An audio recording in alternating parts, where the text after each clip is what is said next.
వంట చేస్తున్న భావన దగ్గరికి భర్త వినోద్ వచ్చాడు. భావన, అన్నయ్య దగ్గర నుంచి ఫోన్ వచ్చింది.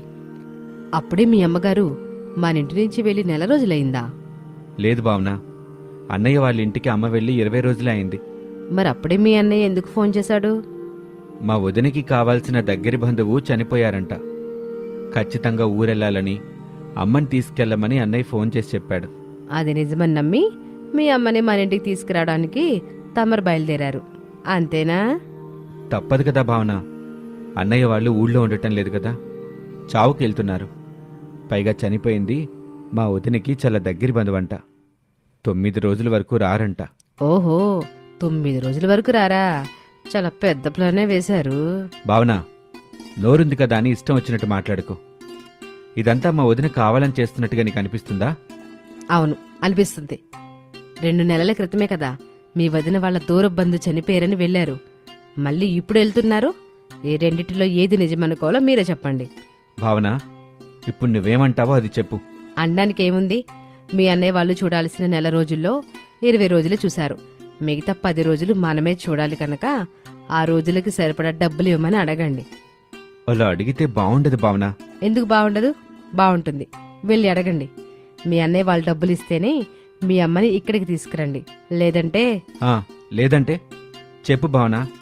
మా అన్నయ్య వాళ్ళు డబ్బులు ఇవ్వకుంటే మా అమ్మని రోడ్డు మీద వదిలిపెట్టి రావాలా? చెప్పు. ఇంటికి తీసుకొచ్చి పెడితే మాత్రం నేను చూడను. నేను చూడాల్సిన నెల వచ్చినప్పటి నుండే చూస్తాను. ఈ 10 రోజులు మాత్రం చూడను. ఈ 10 రోజులు ఎలా చూడవో నేను చూస్తాను భావన. ఇప్పుడే వెళ్ళి మా అమ్మని తీసుకొస్తాను. మా అమ్మ గదిని, తన బెడ్ని శుభ్రం చేయి, సరేనా? గ్రూప్ చాట్స్లో ఎప్పుడూ సైలెంట్గా ఉంటారు. ఎప్పుడూ ప్లాన్స్ మొదలుపెట్టరు. నవ్వుతారు కానీ దూరం సరేనా? భావన ఏమీ మాట్లాడలేదు. మౌనంగా వంట చేస్తూ ఉంటుంది. వినోద్ కోపంగా ఇంట్లో నుంచి వెళ్ళిపోయాడు. ఇక రమేష్, అనామిక దంపతులు గుమ్మం దగ్గర ఉన్నారు. అత్తగారు శారద మంచంలో పడుకుని ఉంది. ఏమండి, మీ తమ్ముడు వినోద్ ఇంకా రావట్లేదు. మనం చెప్పిన చావు వార్త అబద్ధమని మా వినోద్ తమ్ముడికి అర్థమైనట్టుంది అనామిక. అందుకే మన ఇంటికి రానట్టున్నాడు. ఫోన్లో నేను ఏడ్చిన విషయం కూడా చెప్పావు కదా. తమ్ముడితో ఫోన్లో మాట్లాడుతున్నప్పుడు నువ్వు పక్కనే ఉన్నావు కదా. ఉన్నాను, ఏడ్చాను. అయినా అరగంట దాటినా ఎందుకు రాలేదంటావు మరి? ఫోన్ చేసి కనుక్కుంటాను అనామిక అని రమేష్ చెప్తూ ఉండగానే అక్కడికి వినోద్ వచ్చాడు. అనామిక దొంగ ఏడుపు మొదలుపెట్టింది. వచ్చావా తమ్ముడు? ఇంటి నుంచి రావటానికి ఇంత టైం పట్టింది? ఏం లేదులే అన్నయ్య, అమ్మ ఎక్కడుంది? బెడ్ మీద పడుకునుంది. జాగ్రత్తగా తీసుకెళ్ళు. మేం తిరిగి వచ్చిన తర్వాత ఫోన్ చేస్తాను. అప్పుడు అమ్మని మా ఇంటికి తీసుకురా. సరే అన్నయ్య అని మంచంలో పడుకున్న శారద దగ్గరికి వచ్చాడు. అమ్మా, అమ్మా, లే, మన ఇంటికి వెళ్దాం పదా. శారద కళ్ళు తెరిచింది. ఎదురుగా తన చిన్న కొడుకు వినోద్ కనిపించాడు. చిన్నాడా, నువ్వేంట్రా ఇక్కడా? అన్నయ్య వదిన ఊరెళ్తున్నారు. మనం మన ఇంటికి వెళ్దాం పదా. అన్న వదిన ఊరికి పోతున్నారా? అవునమ్మా. ఎప్పుడు పోతున్నారు బాబు? ఇప్పుడే వెళ్తున్నారు. అయితే నువ్వు నన్ను తీసుకెళ్ళడానికి వచ్చావా? అవునమ్మా, మనం మన ఇంటికి వెళ్దాం. అన్నయ్య వదిన ఊరికెళ్తారు. సరే బాబు. ఏంటో నా జీవితం. మీ నాన్నతో పాటు నన్ను కూడా తీసుకెళ్ళా బాగుండేదా భగవంతుడు. నాకు ఈ బాధ తప్పేది. అమ్మా, ఎవరిని ఎప్పుడు తీసుకెళ్లాలో ఆ దేవుడికి బాగా తెలుసు. నువ్వు రమ్మని పిలవగానే చావు రాదు. నేను వద్దని చెప్పగానే నన్ను వదిలిపెట్టిపోదు.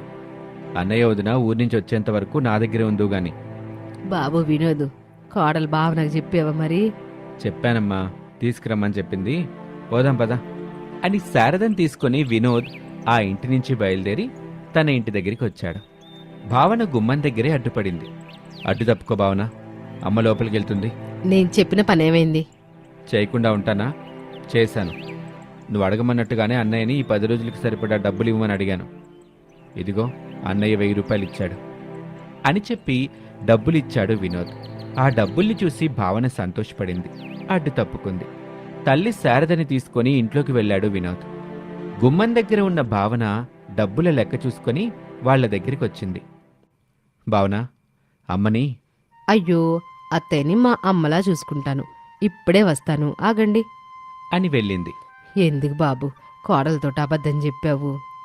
అలా చెప్తేనే నిన్ను బాగా చూసుకుంటుందమ్మా. లేదంటే లేదంటే ఎండలో బయట పడుకోబెట్టిద్దా బాబు? అవునమ్మా. అయినా నువ్వేం మాట్లాడకుండా ఉండు. తనకి నేను నిజం చెప్పను. ఎన్నాళ్ళ వరకు చెప్పకుండా ఉంటావు బాబు? అమ్మా, నువ్వేం మాట్లాడుకో. నిజం తెలియనంత వరకు భావన నిన్ను బాగా చూసుకుంటుంది. నిజం తెలిసిన తర్వాత మన పరిస్థితి ఏంటి మరి? ఏం కాదులే అమ్మా, నేనున్నానుగా అని వాళ్ళు మాట్లాడుకుంటూ ఉండగా భావన సంతోషంగా అక్కడికొచ్చింది. అత్తయ్య, మీ గదిని బెడ్ని క్లీన్ చేశాను. వెళ్ళి రెస్ట్ తీసుకోండి. నేను వెళ్ళి వేడివేడిగా రొట్టె చేసుకొని తీసుకొస్తాను. సర్లే కోళ్ళ. అని శారద గదిలోకి వెళ్ళింది. ఆ రోజు రాత్రి అత్తగారు శారద ఉంటున్న గదిలో ఒక చిన్న కూలర్ పెట్టింది భావన. ఇప్పుడు ఈ కూలర్ ఎందుకులే అమ్మా? వేసవికాలం కదా అత్తయ్య, ఇంట్లో చాలా వేడిగా ఉంటుంది. అది మీరు తట్టుకోలేరు. అందుకే ఈ కూలర్ని మీ గదిలో పెట్టాను. ఇప్పుడు గది మొత్తం చల్లగా ఉంటుంది. మీరు హాయిగా పడుకోవచ్చు. అట్టాగేలమ్మా అని శారద చెప్పగానే భావన ఆ గదిలో నుంచి వెళ్ళిపోయింది. పెద్ద కొడుకు డబ్బులు ఇవ్వలేదని తెలిసిన్నాడు ఈ మంచితనం ఉండదు, ఈ ప్రేమ కనిపించదు. ఏమాత్రం జాలి దయ లేని కోడలవుద్ది అనుకుంటూనే పడుకుంది శారద. అలా ఆ రాత్రి గడిచింది. మరుసటి రోజున కమలా భావన మాట్లాడుకుంటున్నారు. ఏంటి కమల నువ్వు చెప్పేది? మా బావగారు డబ్బులు ఇవ్వలేదా? ఇవ్వలేదే. మీ బావగారు ఊరికెళ్ళేటప్పుడు నేను అక్కడే కదా ఉన్నాను. మీ ఆయన డబ్బులు అడగలేదు, మీ బావాలు కూడా ఇవ్వలేదు. అది కాదే, ఈ 10 రోజులు మా అత్తయ్యని మేం చూసుకోవాలని మా బావగారు డబ్బులు ఇచ్చారని మా ఆయన తీసుకొచ్చి డబ్బులు ఇచ్చాడు. మరి నీ చెప్తేను నా అమ్మవో, వెళ్ళి మీ అత్తయ్యని అడుగు, నిజమేంటో నీకే తెలుసుద్ది అని కమల వెళ్ళిపోతుంది. భావన అత్తగారు శారద దగ్గరికి వచ్చింది. డబ్బుల విషయం గురించి అడిగింది. పెద్ద అడిగి ఎట్టాంటి డబ్బు ఇవ్వలేదమ్మా కోళ్ళ అని చెప్పగానే చిన్న కోడలు భావనకి ఎక్కడా లేని కోపం వచ్చింది.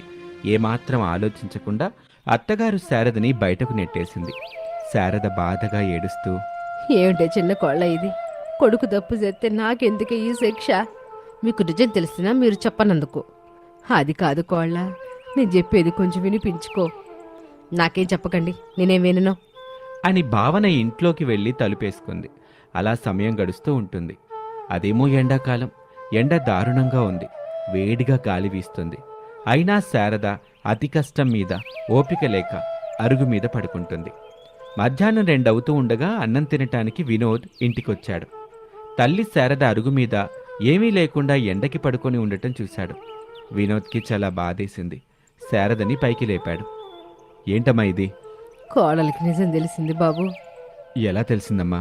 కమలు వచ్చింది బాబు. ఏం చెప్పిందో ఏమో తెలీదు గాని కోపంగా గదిలో ఉన్న నా దగ్గరకు వచ్చింది. 1000 రూపాయల గురించి నన్ను అడిగింది. అప్పుడు నువ్వు నిజం చెప్పేశావు, అంతేనా? అవును బాబు, ఈ పూట అబద్ధం చెప్పి తప్పించుకోవచ్చు, కానీ ఏదో ఒక రోజున నిజం తెలుస్తుందని ఈ రోజు నువ్వే నిజాన్ని చెప్పేశావు, అంతేనమ్మా? అవును బాబు. భావన, భావన అని గట్టిగా పిలిచాడు భావనని. భావన తలుపు తెరిచింది. ఏంటి అరుస్తున్నావు? భావన, అబద్ధం చెప్పింది నేను, మా అమ్మ కాదు కదా. అమ్మకి ఎండలో ఇంత పెద్ద శిక్ష వేయటం అంత మంచిది కాదు. అమ్మని తన గదిలోకి తీసుకెళ్ళు. వస్తే నువ్వు లోపలికి రా, మీ అమ్మని మాత్రం లోపలికి రానివ్వను. కావాలంటే ఫుడ్ పెడతాను, తిని ఇక్కడే అరుగు మీదే పడుకోమని చెప్పు. మా అమ్మ లోపలికి రాకపోతే నేను కూడా లోపలికి రాను. అయితే ఇద్దరు కలిసి బయటే ఉండండి. ఆ కోళ్ళ కొడుకు లోపలికి వస్తాళ్లే, నా కోసమని మీరిద్దరూ గొడవ పడ్డం అంత మంచిది కాదమ్మా. కాసంత అన్నం పెట్టు, తినేసి ఎక్కడే పడుకుంటాను అని చెప్పగానే రాత్రి మిగిలిన అన్నం కూర తీసుకొచ్చి శారద ముందు పెట్టింది. శారద అది చూసి ఏమీ మాట్లాడలేదు. భావన ఇంట్లోకి వెళ్ళింది. ఎల్లు బాబు, నా గురించి ఏమీ ఆలోచించబాకు. నువ్వు కోడలు సంతోషంగా ఉండాలి. ఆకలికి చంపడం లేదు కదా, అన్నం కూసింత పెట్టింది. నాకేం కాదులే బాబు, నువ్వు లోపలికెళ్ళు. అది కాదమ్మా. ఎల్లు బాబు.